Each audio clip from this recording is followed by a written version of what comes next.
এক ছেলে প্রচন্ড রকমের রাগী ছিল। ছেলেটির বাবা কিছুতেই ছেলেটির রাগ নিয়ন্ত্রণে আনতে পারছিলেন না। একদিন বাবা ছেলেকে স্নেহের পরশে কাছে রাখলেন এবং একটি পেরেক ভর্তি ব্যাগ দিয়ে তাকে বললেন, যতবার তুমি রেগে যাবে ততবার একটি করে পেরেক তুমি আমার বাগানের কাঠে লাগিয়ে আসবে। এটি তোমার প্রতি আমার আদেশ। প্রথম দিনই ছেলেটিকে 37টি পেরেক মারতে হয়েছে, কারণ সে সেই দিন 37 বার রেগে গিয়েছিল। ক্রমশ সে উপলব্ধি করতে লাগলো তার রাগ অনেক বেশি, আর সে ভাবতে লাগলো কষ্ট করে পেরেক মারার চাইতে রাগ একটু কমিয়ে নেওয়া ভালো। ছেলেটি পেরেক মারার কষ্ট লাঘব করতে করতে রাগ নিয়ন্ত্রণে আনা শিখে গেল। ধীরে ধীরে পেরেক মারা কমতে থাকলো এবং অবশেষে একদিন তাকে একটি পেরেকও মারতে হলো না।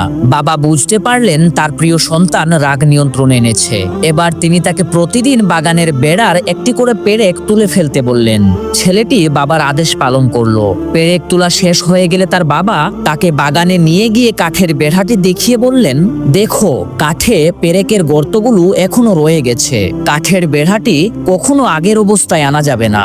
যখন তুমি কাউকে রেগে গিয়ে কিছু বলো তখন তার মনে ঠিক এমনি ভাবে একটি আঁচড় লেগে যায়, যেটা আর কখনোই মুছে যায় না বেটা। তাই রাগ নিয়ন্ত্রণ করতে শিখো, কেননা মানসিক ক্ষত অনেক সময় শারীরিক ক্ষতর চাইতেও ভয়ঙ্কর। তাই আমাদের সবাইকে অবশ্যই রাগ নিয়ন্ত্রণ করা শিখতে হবে। প্রিয় নবী হযরত মুহাম্মদ সাল্লাল্লাহু আলাইহি ওয়াসাল্লাম বলেছেন, যখনই তোমাদের রাগ উঠবে তখনই তোমরা মাটির দিকে তাকিয়ে পড়তে থাকো আউযু বিল্লাহি মিনাশ শাইতানির রাজিম। এতে করে তোমাদের রাগ শান্ত হয়ে যাবে ইনশাআল্লাহ।